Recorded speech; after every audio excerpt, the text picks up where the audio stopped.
Samamitam Sri Chaitanya Prabhu Vande Nityananda Savaditam Sri Nandananda Vande Sri Radhika Charanandram Gavijana Samayitam Vrinavana Manoharam Sri Gauranga Nityananda Sri Raita Chandra Gadadhar Sivasi Gaur Bhaktarinda Hare Krishna Krishna Krishna Hare Hare Hare Ram Ram Ram Hare Hare.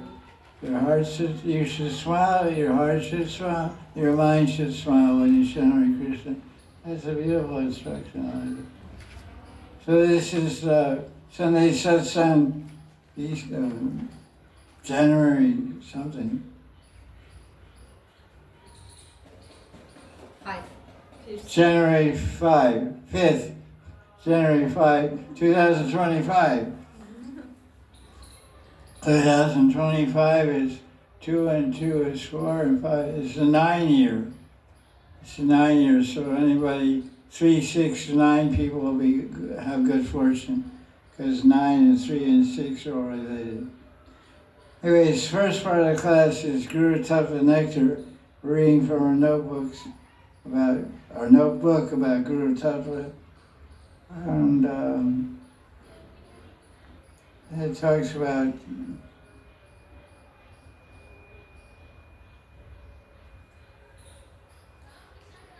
different things here. About the qualifications of Uttamadhikari. Uttamadhikari, generally it's said in the books by BBT and other books that one should take initiation from an Uttamadhikari. Uttamadhikari is actually, Utta means topmost, Nadhikari means qualification. So Uttamadhikari is not equated or not equivalent to Baba Bhakta or Prema Bhakta or Siddha Baba or Siddha Saint. Uttamadhikari means the qualification of the extent and the limit of one's faith. There's something called Madhyam Bhagavat and Uttam Bhagavat. There's Madhyam Adhikari and Uttamadhikari. So when you use the term Bhagavat, it means it's a measure of the person's experience, direct experience and perception and vision of Krishna. So there's a Madhyam Bhagavat and an Uttam Bhagavat. So when they're discussing qualification of Guru, they're not so much discussing whether not discussing at all whether he has bhav or prem. They're discussing the measure and extent of his faith and understanding of Shastra. So Uttamadhikari has a lot of faith in Krishna, unshakable, unbreakable faith, and good knowledge of Shastra. He has the topmost qualification to be Guru. Maybe he isn't a Baba Bhakta, or he isn't even at the level of a Sakti or even maybe Ruchi. He can be a Nishta and be considered Uttamadhikari. So that's a lot of confusion. First I wrote an article on my website called Clearing the Confusion by Uttamadhikari. So here's some my distinct features of Uttamadhikari, which are mentioned in Nectar of Devotion. When Prabhupada is explaining, Nectar of Instruction, which is Upadeshamrita by Rupa Goswami, in the commentary on that book, Prabhupada describes one should take initiation with Uttamadhikari, etc. Then he says what they should be. They should be bhajan, bhajan vigyan, means they should be advanced in bhakti bhajan. Ananyam means they should not be fixed in bhakti and not be any deviation or attraction or anything else.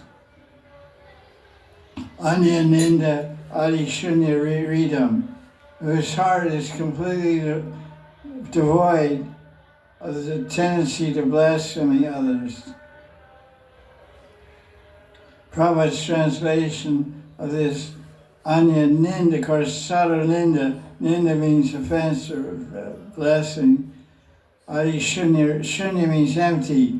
Like we say Shunyavad, means preaching of voidism. The ultimate conclusion, everything is nothing. Wherever you are, that's where you are. So that's Buddhist philosophy. So the Anya Ninda and Shunya Ridam, your Rida heart should be empty, void of the tendency to criticize others. Uttamadhikari should be seriously engaged in Krishna's seva. You should strictly follow the four regular principles. You should chant Nam Sankhya every day, a fixed number of rounds called Nam Sankhya, or Nam Ganana. Ganana means a number of rounds, or Sankhya means counting. And this is, of course, Prabhupada's commentary. One should be thinking how to expand Krishna conscious movement. That's always there. The ISKCON book is going to tell you to preach and sell books. And that's good idea. Well, that's what I'm doing right now. I've been doing the same thing for 50 years. So it's not a bad idea. It's a good idea. And then, we have Mahabhagavat. And one of the Sandarbhas, Paramatma Sandarbha, I think, I'm not sure, one of the Sandarbhas, maybe Paramatma Sandarbha, Jiva Goswami defines 5 different types of Mahabhagavats.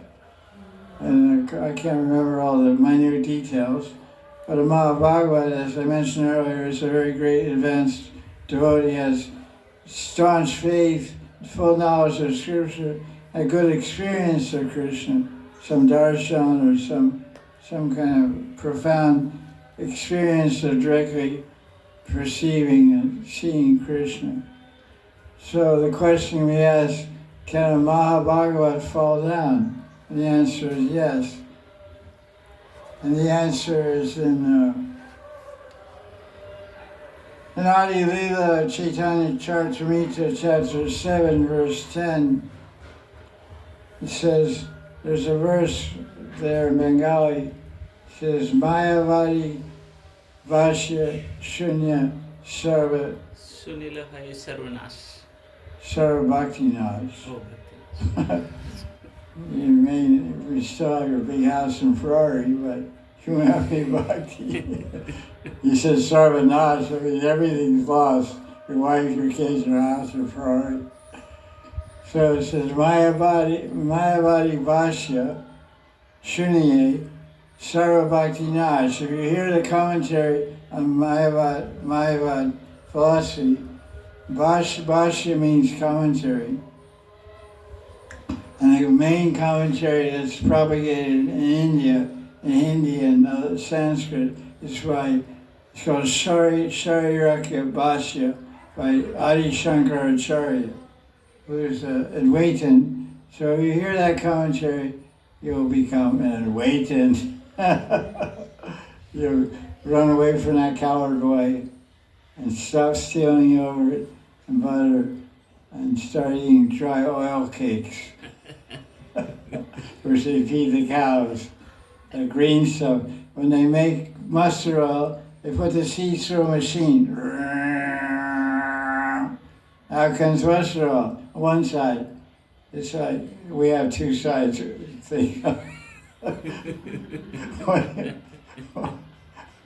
What's that? It's mustard oil. The other side is oil cakes. They're hard, dry, green things. They're like really hard. And they mix that in water and cook it up into a soup with busa. They boil water and then they dissolve it. The oil cakes dissolve in the water and mix with wheat straw. Crushed the wheat straw, it's called busa, and it's an ecstatic nectar tonic for cows. Let's try it. You guys are cows. Milk bags.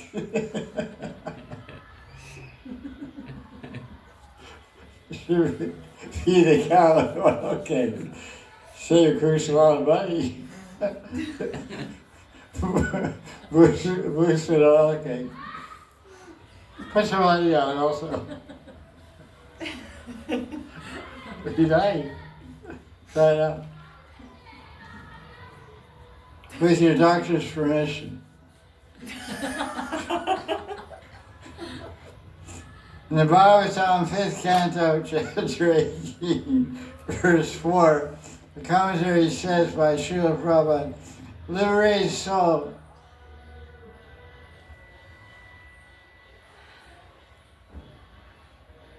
Wow. I don't know.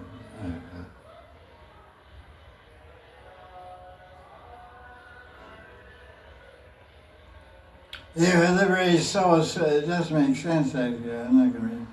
Bhagavatam, 5th canto, chapter 7, verse 1 talks about Bharat Maharaj. He was a king who led his kingdom to do bhajan and worship Narayan in the forest. He became attached to a deer and he died and came back as a deer in the next life. And so he's described there in the Bhagavatam as the Mahabhagavat, which means he had profound experience of Krishna, had sufficient knowledge, but some attachment was there. He was a Mahabhagavat, but he wasn't a Gaudiya. Gaudiya, Mahabhagavat, is a Gaudiya Vaishnava, has two things going for him or her. One thing is they have the mercy of Chaitanya Mahaprabhu and the Maha Mantra, and which destroys all prarabdha karma and aprarabdha karma, kuta and bijam. So the whole chitta becomes, the whole subconscious mind becomes purified by the power of bhakti bhajan, centering and emphasizing nam bhajan, Hare Krishna mantra. And the other thing is that the devotee is fixed. Gaudiya Vaishnava is a follower of Raganuga Bhakti, which means he's worshipping the Brijvasis in the mode of Madhurati or Sakarati, and probably, most likely, has full awareness of the Siddhadeha. So because the devotee, the lady or gentleman, the man or woman, Gaudiya Vaishnava, who's doing bhajan, is relishing so much happiness by being attached to the Siddhadeha, they can't become attached to some deha of the material world. So those fortunes were not in the hand of Bharat Maharaj. We don't exactly know what sadhana he was doing. I can't recall. Can you recall? I don't know what he was doing. He was some kind of bhakta. But, because it said when he took his birth as a deer, he remembered slokas. The deer had memory of slokas and Nam, Krishna Nam from his last life. So the deer was attracted to there was some ashram where saints inside the ashram were always chanting mantras and chanting Bhagavad slokas. So the deer took birth in a forest near the ashram. He used to come around the gate all the time and listen to that chanting and get fed Mahaprasad also. Because a little deer, imagine how the sadhus be so affectionate to a deer, like Bharat. So keep deer from continuing. Those guys will die because deer, and hopefully not.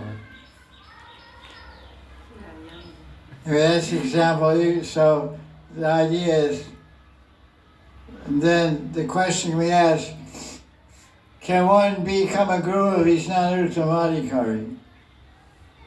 And Prabhupada says yes in 4th canto, chapter 18, verse 5, and lectures in 1968, November 25th, and 1976, August 16th. But in one purport, I think of Nectar Instruction, Prabhupada said if a guru is not uttamadhikari, that when one is looking for a guru, he can take from a madhyamadhikari, but there's chances that the madhyamadhikari may not be able to remove all the doubts of the disciple and make him fixed in bhakti. So it's encouraged that one take from, an advanced devotee, basically. Now we're talking about gurus. Where in the Bhagavatam do we have nature as guru? Brahman. Brahman, what Brahman? Avanti Brahman. Avanti Brahman. The Avadu Brahman is actually Dattatreya. You know that? You read about him closely, you'll see it's Dattatreya. The verse, end of the chapter.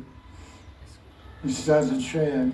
The Avadu Brahman, in its 11th canto of Bhagavatam, describes how a Brahman was wandering around the world, around India actually, and he learned things from nature, from different people, the arrow maker and pigeons, and so we'll hear about how nature and animals and birds and humans became his gurus. What kind of guru were they? 6. Yeah, Shiksha Guru. They gave him instructions.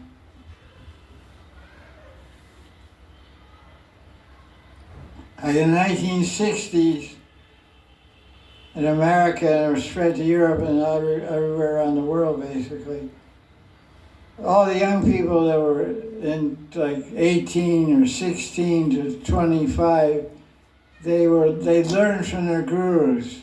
Their gurus are their mother and father, Adi Guru, Mata Adi Guru, Pita. And what they saw their mother and father, the mother and fathers were working 9 to 5, working from 9 a.m. to 5 p.m., working all day long, 6 days a week, working, making kids, buying a house, paying mortgage for 30 years to the bank, buying a car, paying mortgage to the paying loans, paying back their bank loans for 5 years on the car, and spending their whole life worrying about money, just working like dogs and asses. And that was, so the lesson they learned, they said, we're not going to do this. We're not going to work 9 to 5. We're going to live in communes and collective life. We're going to sing and dance and in the day, and grow vegetables and milk cows. At night we'll have romance. Sing and dance in the day. Romance in the night. This way we'll live life happily. Happy hippies. Hippies are happy. But the happies became hopeless. The hippies were trying to be happy, so they became hopelessies. Because they said the hippies became yuppies. You know that? This is before your time, this is ancient history, kids. You heard of Cro-Magnon men and the Neanderthal. And 2 billion years ago, apes were crawling around the planet. So this is like ancient history. So hippies became yuppies. What is a yuppie? Yuppie is a young urban professional. So they rejected their mother and father's example. They ran out to the forest, ran out to the woods, set up hippie communes, and they did their thing for 4 or 5 years. Then they realized, oh, there's property tax. We don't have any money, and we're starving. So they moved back to the city. They got jobs, professional jobs. They became young urban professionals. The hippies living on common, okay, rock and roll. They did that for 5 years, and then the hippie woman died. They said, what to do now? So the girls went to the city and got jobs. The boys went to the city and got jobs and became yuppies. And then they met each other, they got married, they had kids. They both started working for 9 to 5. 6 days a week. Rented, paid, got an apartment, paid mortgage, got a car. So that was the story of the hippies became yuppies, became, hopelessies. So what did the Avadu Brahman learn? For the earth he learned steadfastness, steadiness, freedom from destruction on the path of bhajan. The earth is now moving, it's solid. It doesn't chant today, not chant tomorrow. Read a book, say that. It's always under your feet. You can depend on the earth being under your feet. We're creatures of the earth. We don't live in the sky, we don't live in the water. So we should have so we learn from the earth. I should have a solid, that human life is successful if I have a solid foundation in Bhakti Bhajan. Unshakable, unchangeable, unmovable. You go to Moscow, you're born in Moscow, you go back there 90 years, it's still there. Hope so. Even your own street is still there. There's streets in England that have been there since 14th century. The same stones. There's streets in England that have been there since 2,000 years, Roman time. Julius Caesar went to Glastonbury and Bath and North England. And built roads there with stones, bronze stones, called cobblestone. They're still there. So that's the earth. And then air. What do we learn from the air?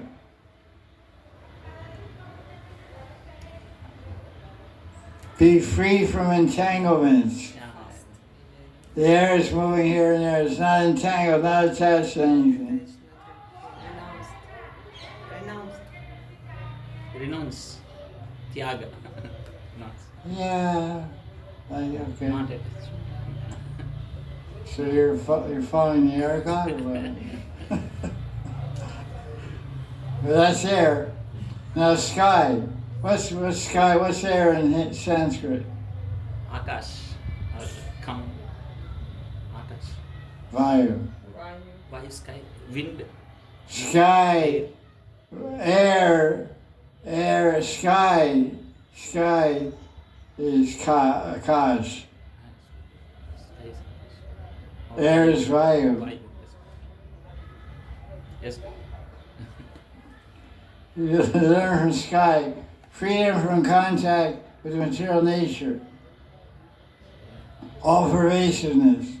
Sky is everywhere. Everywhere is this Akash. Water. Water is considered pure. So water, you learn from water, be free from contamination, natural gentleness, and a lovely sound. So you want to be a good kirtaneer, you should go to Dev-Prayag with your husband like that. Go to Dev-Prayag, rent a cottage on the bank of the Triveni, and sit there and listen. Go all the gurgling and bubbling of the water, and become a very good singer. That's your secret, I think. You're regularly running off to Dev-Prayag. So now she's singing like a Gandharva. Natural gentleness, we suggest. You should make some river to your apartment.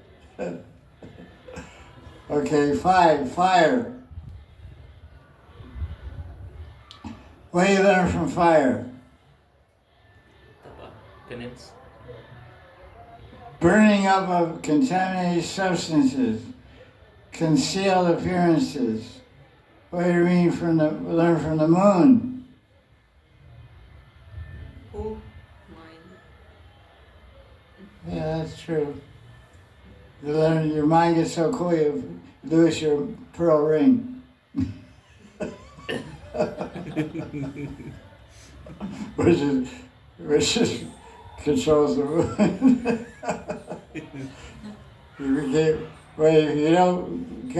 not favored by the moon, you become a loony. Because in Latin, luna means moon. Luna, lunar, moon, solar, sun. Luna, same. Luna, same. So people that stare at the moon at full moon get a little crazy. Their teeth become very long. Hair becomes a little like my hair like that. Become werewolf.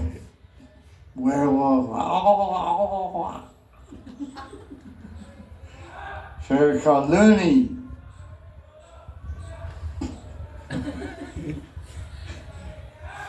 So we learn from the moon to be unaffected by the waxing and waning. The moon gets small, the moon gets big. That's only from our vantage point. The moon is always full. So waxing and waning, changing phases of the moon, quarter moon, half moon, eighth moon. It all appears different ways at a different angle, but the moon is unaffected by changes. So we should be like the moon, always shine. No tension. No problem. Your house is burning up. No problem. So many trees are here. I sleep under a tree. Sun. We learn to be undivided.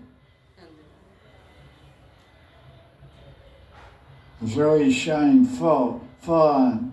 No, I don't know exactly what that's what it said. We learn from the pigeon. What do we learn? What do we learn from the pigeon? The negative result of excessive attachment and affection. Because he was in the male pigeon was in the tree, and his wife and kids were on the ground. And there's a whole bunch of seeds spread on the ground. But the seeds were spread on top of a net. And when all the pigeon was there, little baby pigeon, mother pigeon, baby pigeon, and the net was connected to a tree branch with a pulley. All the four corners, there was a ropes, one rope going up. So when all the pigeons were in the middle of the net, the bird catcher, pigeon catcher, he pulled the rope on the pulley, and the net went like this, up in the sky. And all the birds were trapped in the net. And the male pigeon, oh, my wife's here, my kids. And he tried to go, he flew to the net and tried to get him out of the net, and the guy caught him too. So he was smart, he said, they got trapped. You know, they were trapped in that net, they're all going to get cooked up and eaten and killed or sold or whatever. I should get out of here. First law of nature is what? Self-preservation. Self-preservation. Save your ass. Right?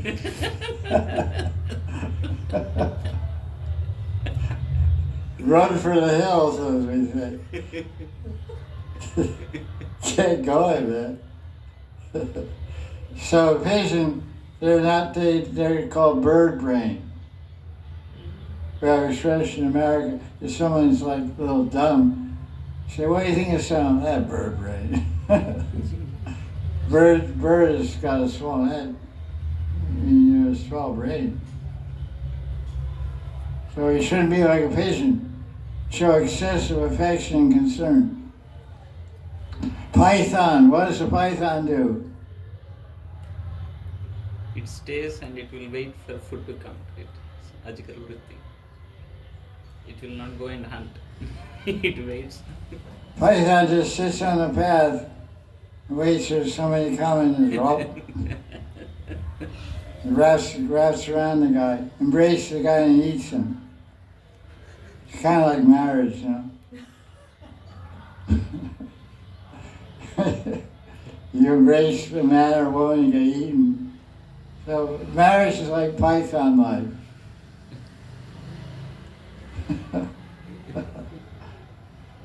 A man, husband's one python, a woman's another python. Python is like wraps around the body of a buffalo sleeping, and the python comes and goes under the buffalo's belly, and goes around and goes 3 times. Then not his neck. It ain't sort of body. Not his neck. He just you tie a rope around somebody and pull it real hard, and you squeeze the guy to death. They just squeeze it. It's called. No, excuse me. I am mistaken. I got my snakes confused. That's called boa constrictor. Python just sits on the path with his mouth open. Agastera was a python. Yes. Agastera was a python, and all the cows and calves and boys went inside Agastera. But what I was describing is a boa constrictor. So marriage is like a boa constrictor. Because they go around, they constrict means contract, and constrict means the same thing. Just expand is contract. So they go around, and then they go.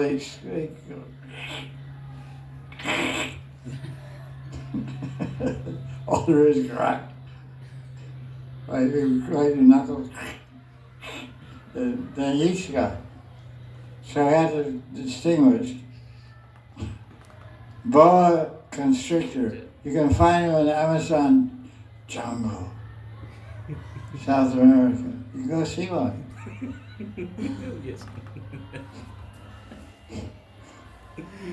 So what do you learn from them? Python, he just sits there. You learn the mentality of detachment and being maintained whatever comes by its own wish.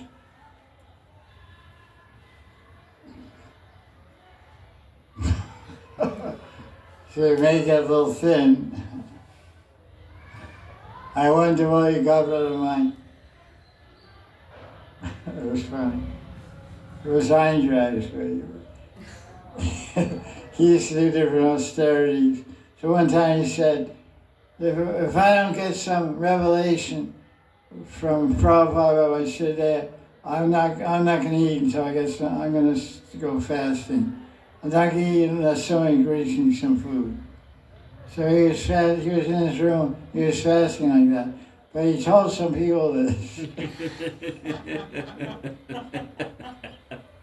So different brahmacharis in Navy Ruse, they were cooking at a little stove, a little one burner, little bottle of gas called fuel burner. They were cooking khichdi and bringing it into his room. Every day he was getting nice prasadam. And I said, what kind of vow is this? Yeah, that kind of vow, you're not supposed to, you just stop eating, don't tell anybody about it. It was a very funny thing. But somehow, because of his determination and sincerity, Prabhupada did appear in a dream of his and fulfilled his desire. But I thought it was rather funny. People even said, here, Hydra took a vow not to eat anymore. Unless somebody gets...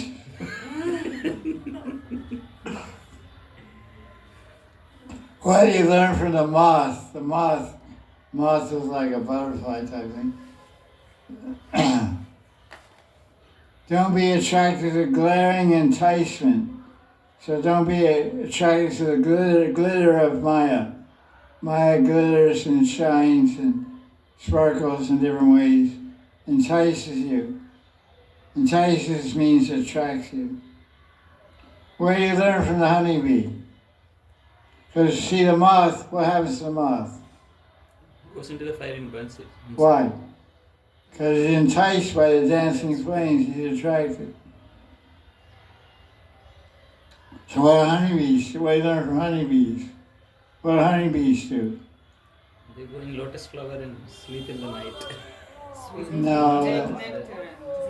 Oh, that one. They work their tail off, literally, their honeybee tail. They work their tail off collecting honey and storing it. And then before the winter comes, the bear comes. So I have to eat a lot of honey. Because they collect honey all Kartik. Honeybees collect honey all during Kartik. And the bear comes at the end of Kartik. It's not a grizzly bear. The Noida is a very ferocious species of bear from UP, North India, called Noida grizzly bear. The Noida grizzly bear comes and takes all the honeybees collected, and puts it in their car and runs back to the den, the bear's lair, the bear's den, cave. bear's cave. And all winter long eating all the honey. And the bees get so skinny.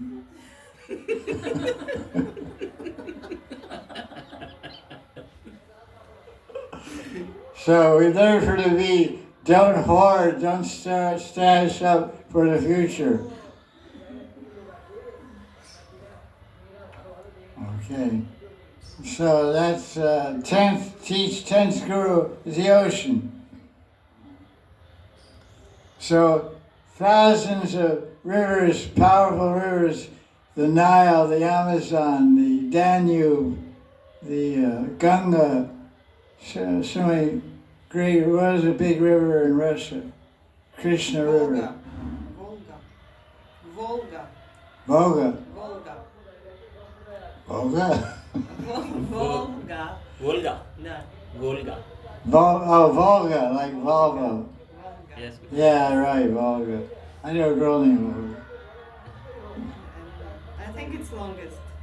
Huh? I think it's longest river.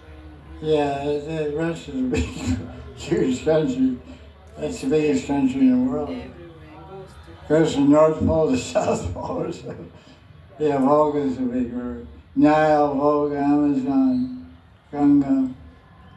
So all these rivers go to the ocean. So the idea is thousands of rivers go into the ocean, very powerful, forceful rivers. What is the ocean? Ocean means undisturbed and calm. So when you go to Jagannath Puri on Yatra and sit on the beach and look at the waves,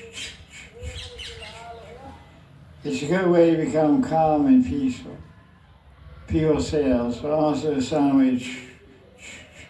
Even they sell records. When I was a college student, I had one LP record album.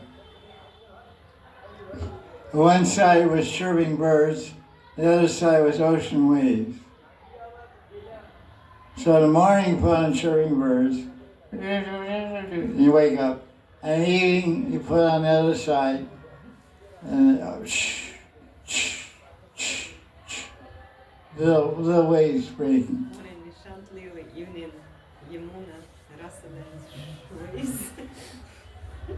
I wasn't involved with the Rasa dance at that time.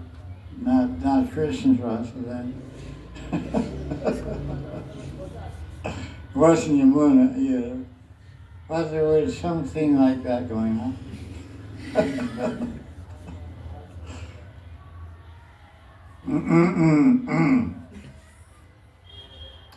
The honeybee means don't hoard for the future. What do you learn from the honey thief? You learn how to enjoy another's property.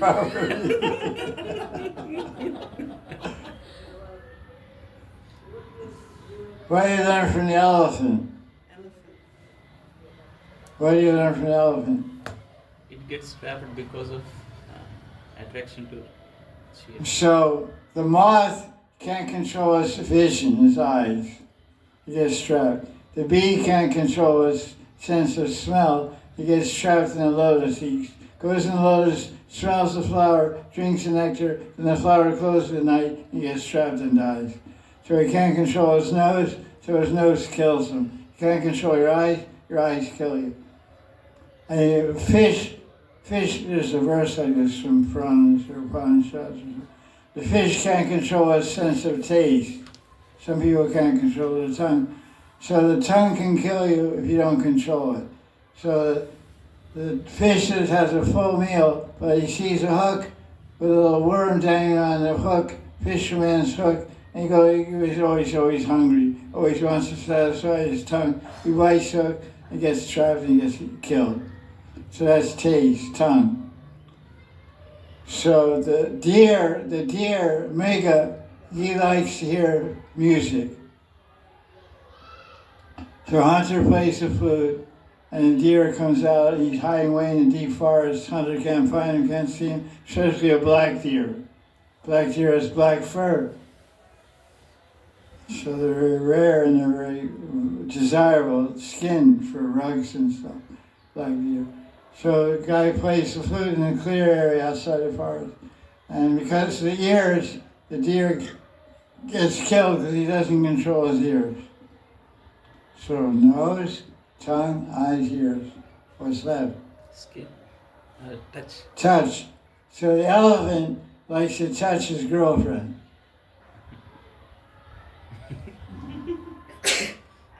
The first, that's his girlfriend. Mrs. Elephant sneezed. Cover your head. Put a hat on. Надень шапку. Слышь? Yes. That's a signal, your head's cold. Тебе говорят, надень шапку. After 10 minutes. After 10 minutes, she will keep. Treatment finish after 10 minutes. After 10 minutes, treatment gets finished, then I will keep. Okay. That's a message, you jerk. Sneezing means I'm called to warm my head up. Anyway, forget it. Follow your laws for that one. So the elephant, he likes to walk through the forest with his arm on his girlfriend's neck. What's his arm? His arm is his nose. You gotta go along, okay, baby. So the zookeeper wants to get a new elephant, digs a big hole in the forest, and covers with banana leaves and all this kind of stuff. This looks like, and puts grass there, puts some, digs up some roots. And the elephant is, when you're with your girlfriend, you're not paying attention. My elephant is preoccupied with a she elephant. There's Padmini. Padmini is Sanskrit for female elephant. Padmini. So he's saying, hey, Padmini, what's this? He's walking along, and boom, he falls in the hole. 5-meter hole deep. Elephants can't jump. They're not monkeys. Monkey boing. They're like, whoa.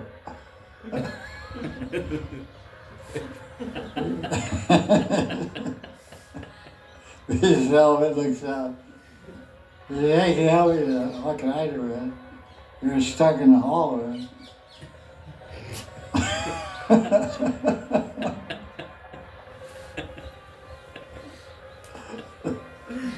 So it's all over there. So the elephant teaches how you get destroyed by being attached to the opposite gender. Saladhan. And the deer teaches, I already said that, being attracted to mundane music.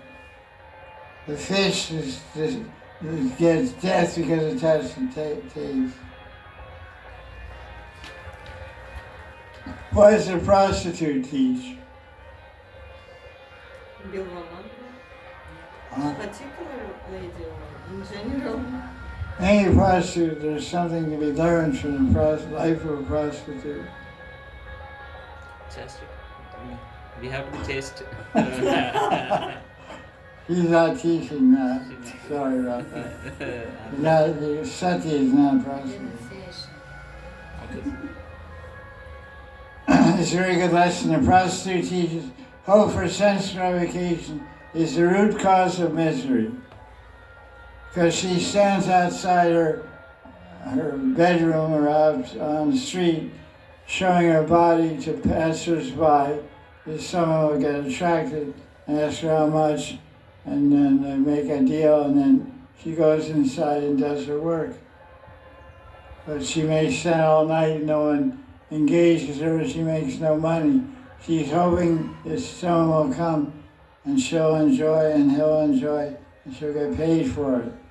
So this idea of hoping for sense gratification, because they can, there's different ways to look at it, but the Bhagavatam looks at it that way. That's what the teaching that this Avadhu Brahman, he saw that as a teacher. Of course, you objectively or subjectively, you can take many different lessons from these different personalities or individuals. But then he saw a prostitute waiting all night, and she's actually waiting to make money. Whether or not she enjoyed it or not, that's a debatable question. It's just a profession, and people are born into it, forced into whatever, many times forced into it. But he's saying it's a fact that sense gratification is the cause of misery. Hope for sense gratification and not getting it, or getting it, getting sense gratification and losing it. Sense gratification, no matter any way you approach it, it ends in misery. So therefore, we control the senses. What does the bird teach? The mystery of attachment. What does a child teach? How to be nonsense.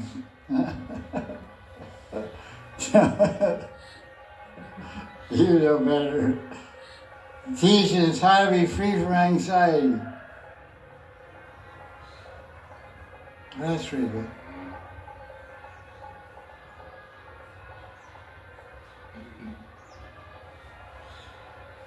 The arrow maker. What's the arrow maker? Guy making arrow. What does he teach?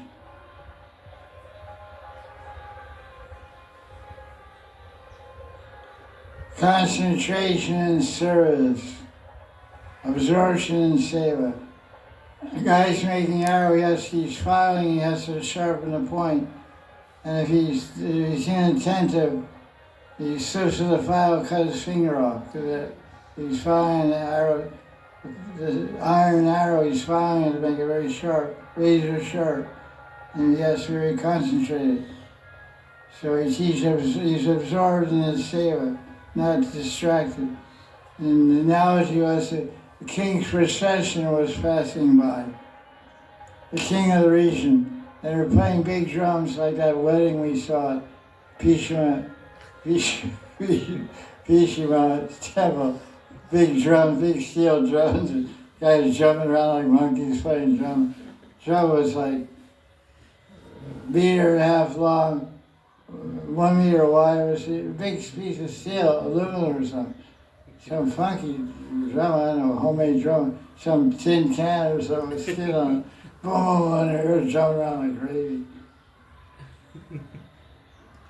Really crazy guy. That's a wedding.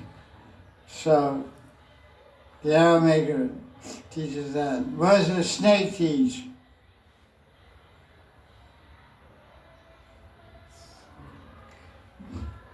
How to wander alone, without any prearranged residence.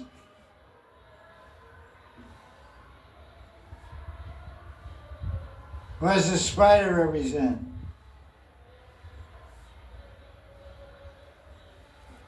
Creation and annihilation.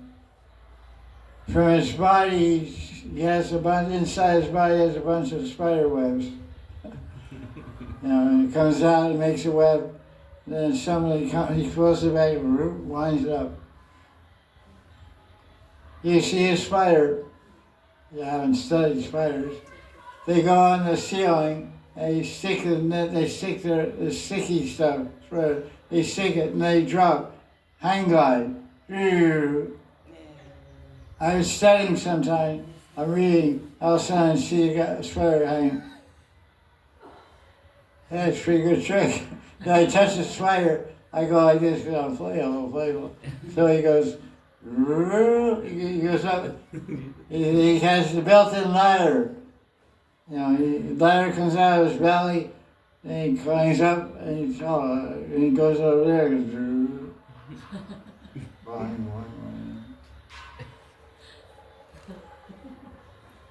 paragliding or whatever, I don't know what you call it. So we learn from him how to create and annihilate something. Wasp.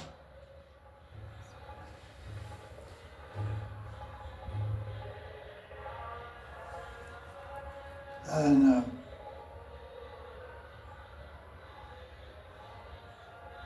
I don't know. Can't read it. Okay, I guess that's it.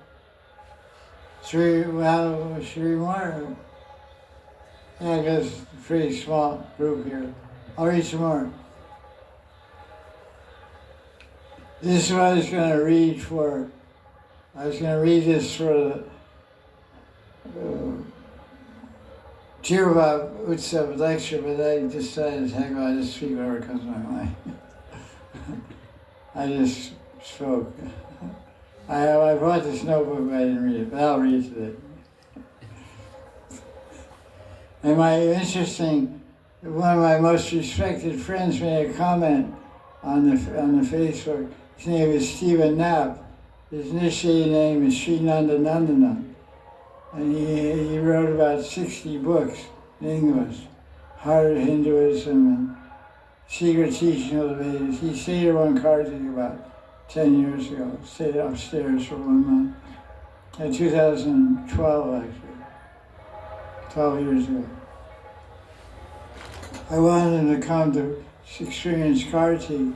He didn't have any money. He doesn't make much money from books, you know. And that's what he said. Anyway, he didn't have any money. I had a lot of money at the time. So I said, I'll pay your airfare up and down, and you stay in my ashram, because one Brahmin from South India, from Maharashtra, was staying with me, my disciple. He was a good cook. He was staying, yeah, he and his wife were staying upstairs for 1 month. So I said, you can stay in the brahmacharya room, which is the book room now.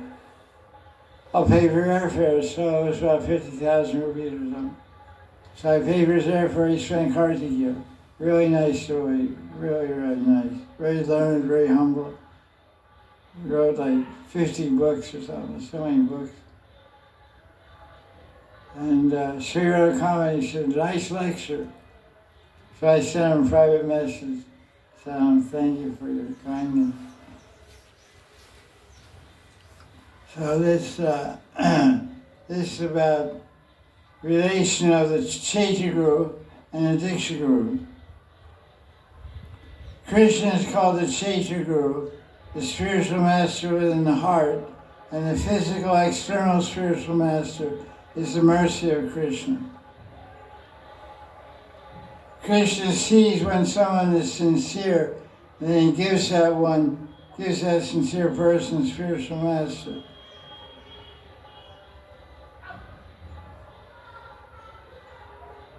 So in this way, Krishna helps the person from within the heart and without outside, in the physical form of spiritual master, and within as Paramatma. The external Diksha Guru helps us contact the Guru in the heart. He prepares us so we can unfailingly read the direction of the Chaitya Guru. So Diksha Guru prepares us to get in touch with the Guru in the heart.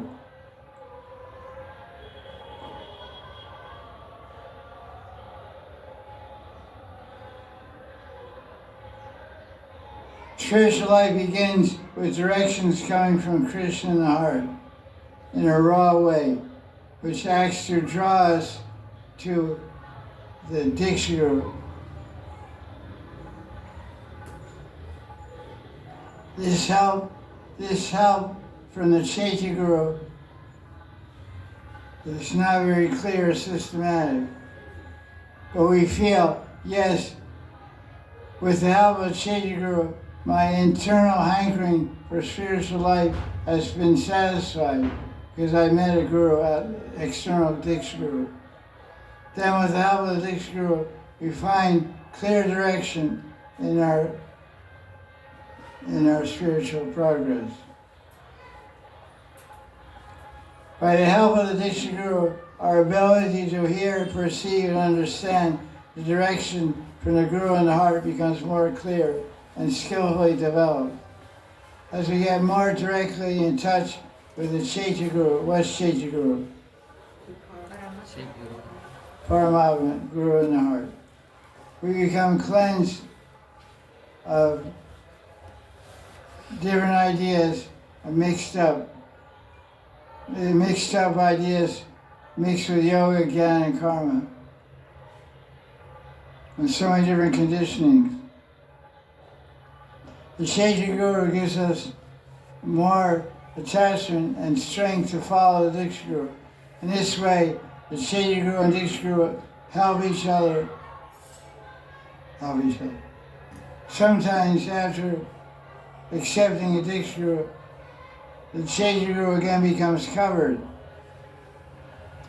The Diksha Guru then cleanses the dirt that has covered the Chaitya Guru or the disciple. The connection with the Chaitya Guru becomes buried, becomes inaccessible due to some anartha or Vaishnava aparat. But the Diksha Guru comes to give some relief. If the Diksha Guru is sincerely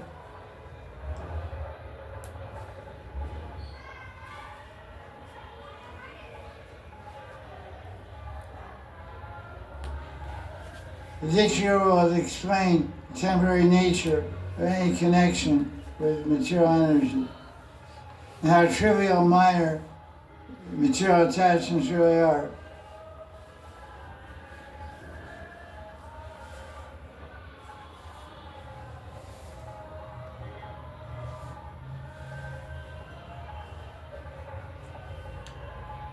Then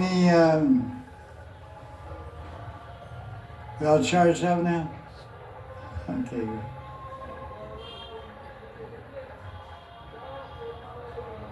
Canto 4, Purandara's story.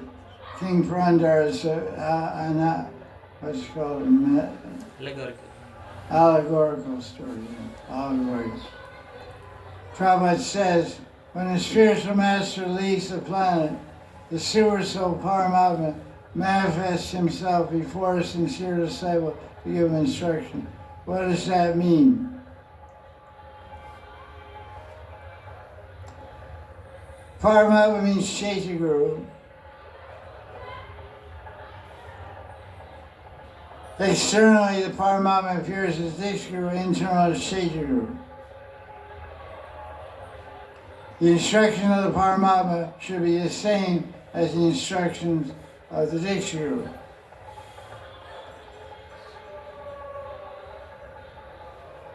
There is a process of revelation to a qualified, sincere disciple which comes from above, from outside and from inside. There is a link. In other words, in the absence of the Diksha Guru, when the sincere disciple prays to Krishna heart, oh, my Guru is not here, what should I do? Which way should I turn? Where should I take shelter? What book should I read? What should I do with my life? And you pray sincerely and introspect at that time, then you get a message, you get some direction, very clear direction from within your heart. And you can understand that that direction in your heart is coming from Krishna in your heart, who's the Chaitya Guru. In other words, the Guru is, your Diksha Guru is speaking to you through your heart. Because when Diksha Guru is here, he looks you in the face, looks you in the eyes and speaks directly to you. But in his absence, you have to close your eyes and look within your heart and hear with your ears of your heart, you hear the Guru speak in your heart. That's what's being said.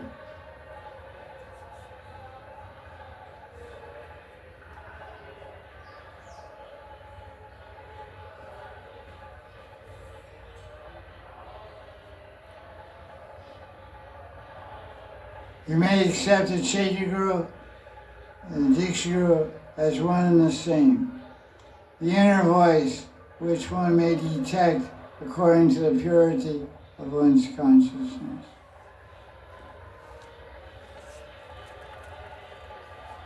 So I didn't say that. I said it.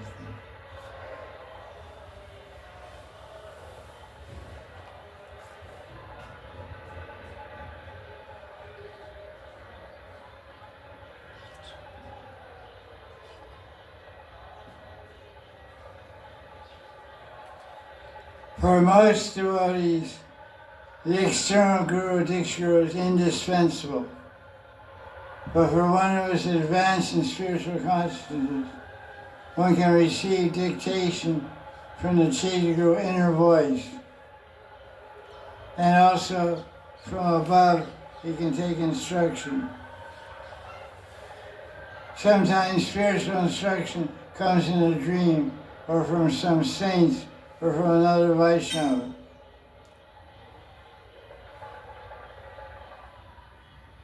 Sri Chaitanya Mahaprabhu can also appear to give instruction. That is not impossible.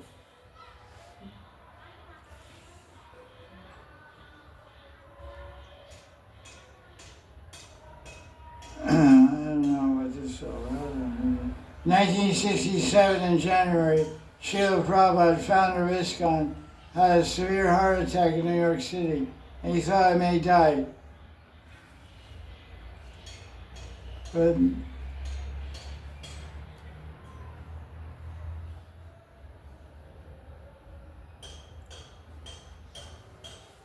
so Krishna Prabhupada went to Vrindavan and stayed a few months. It was a very precarious time. At that time, Srila Prabhupada said, if I die here, don't be disappointed, because your grandfather is there. The Guru is the father, grandfather is Pandit Sri Krishna. What the Guru is doing is not just involves his efforts, but the source of everything Guru is giving is coming from the guardians above, the Guru Parampara, the Parivar. They're well-wishing our Parampara, our predecessor Gurus, Acharyas, are our grandfathers and great-grandfathers and great-great-grandfathers. They're fully conscious of the fact that the truth is being distributed throughout the world. I really like this sentence now. There is a higher arrangement. There is a higher arrangement behind each and every disciple. That's very nice. I like that. It's not just me. It's Pandit Sri Krishna's Babaji and Stan Das Babaji, and Prabhupada Gopal and Shambhidani, Brahmaya and Radhamana and Haripriya Goswami and Kunjabihari Goswami and Malika Goswami and Yadavendra Goswami, Subhadra Goswami and Krishna Mishra Goswami and Sita Devi and Vedaprabhu. And that's where it begins, in Mahaprabhu. There's a higher arrangement behind each and every disciple. Our immediate Guru may go away, but some other help, some other guide will surely be sent to us by the higher guardians within our Guru Parampara. The flow of mercy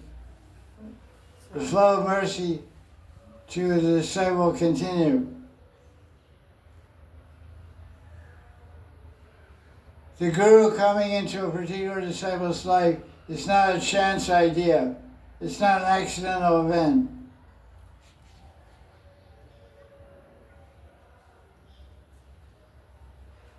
That's pretty good. I thought it was an accident. Oh, is she? Okay.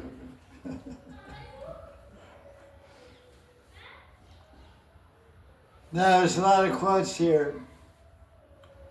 Now, mind you, these notes were taken because in 1987, the ISKCON GBC passed a resolution to make more gurus. So they added 50 more gurus. They selected 50 disciples, around 50 disciples from all the Prabhupada disciples, and asked them to step up and start initiating me gurus.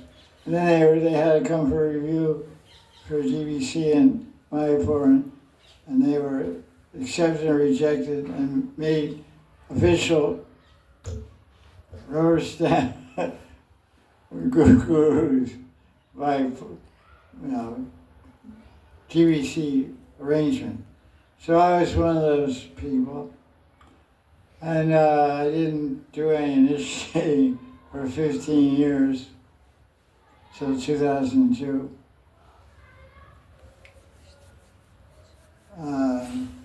Actually, there was one couple I initiated, 1987, before I left America. They were young. They were in the temple. I was temple president in Baltimore.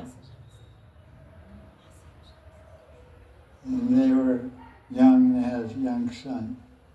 And then they were in the town for a while, and then they moved out, and they got a Maya. I said, oh, I don't think I should do this work. That was 1987, so then that was in March or so. In September I came to India. I said, I'll do bhajan. I just do bhajan. And then 15 years later, and more people were there, and again. And then that was 2012. 2010 I stopped. 12 years later, I started again. Street strike, you're out. Anyway, now I feel that it's been a higher arrangement behind me now, a more solid higher arrangement, a more traditional higher arrangement. So there's some validity and some reality to my seva as a guru. So back in those days, 1987, I collected a lot of quotations where Prabhupada said his disciples should be guru. So if anybody wants to list, it started in 1966, 1967, 69, 70, 71, 75, 76. July 66. When was this con incorporated? 1966. 1966 in July. Prabhupada came to America in September or so, October of 65. So about a year later, he was in New York and incorporated ISKCON. So right at that time, my suggestion to you disciples is that you should take this chance and also become a spiritual master for all the people.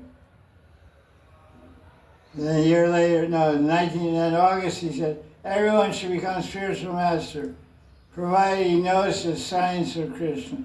That's the only qualification. 1967, Chaitanya Mahaprabhu. Anyone can become spiritual master if they know the science of bhakti. 1969, just like I have many disciples in the future, these many disciples will also have many branches of disciplic succession. 1969, September. Every one of you should become a spiritual master next.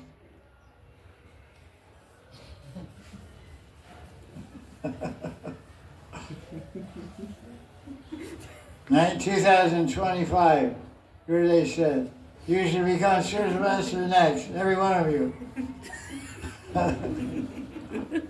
They're going like this. There's some kung fu exercise, fingertip kung fu. If you sleep with a fingertip, I can knock you 10 feet back. Oh. Fingertip punch. Okay.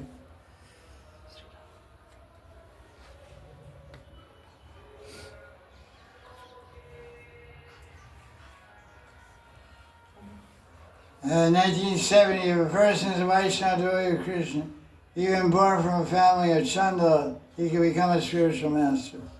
1971, everywhere, wherever one is, if he's competent, he should make disciples. Every student of mine is expected to become an acharya. I want to see my disciples become bona fide spiritual masters and spread Krishna consciousness widely. That will make me happy and Krishna very happy. Krishna Preeti Ki Jai.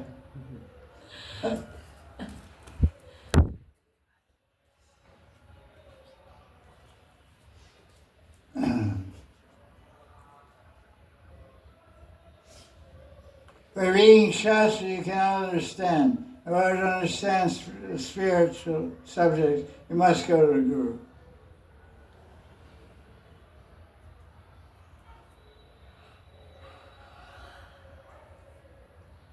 What is the definition of a Guru? In 1976, Prabhupada said, because the Guru says the same truth as is spoken in the Vedas, or by Krishna. Therefore, he or she is Guru.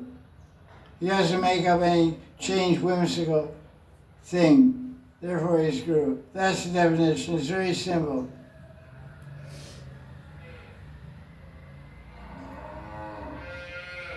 (1972). The spiritual method authorizes every one of his disciples, but it's up to the disciple to carry out the order. It's not that spiritual master is partial. He designates one and rejects another one. He wants each and every one of his disciples becomes as powerful as he is, or more than that. Just like the father wants his son to be as qualified or more qualified than the father himself is. But it is up to you.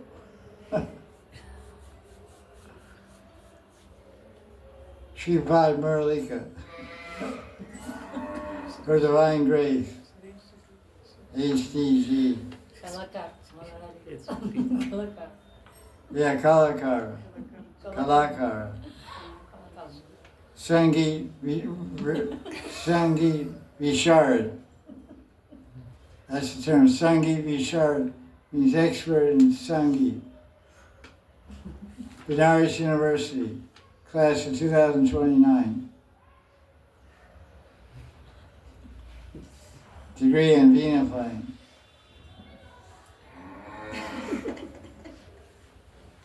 What is the test of a genuine guru? I get a little nervous now.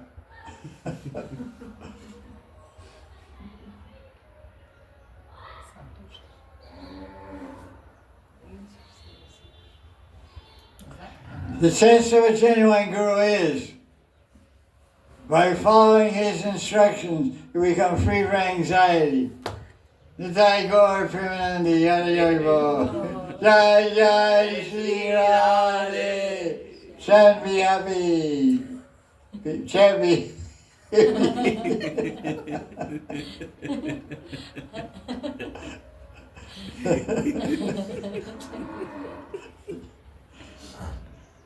You should accept a guru who can extinguish the fire of material anxiety within your heart.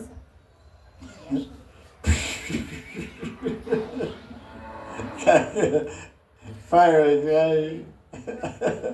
That's a big fire truck. That's a big fire hose. When the Holy comes around, I'll get my hose. Hose down everybody. Extinguish the fire. All the water evaporate, you know. Second test. That's the first test. What's the first test? Guru, you're free from anxiety. Anxiety free. The second test is from Mahaprabhu Kirtana Nichagita.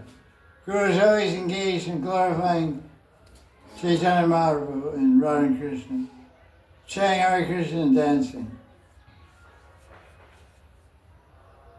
There's a lot. I think there's a whole bunch of entries here from Bhagavatam. I think I'll read that next week. Okay, that's it for GTN.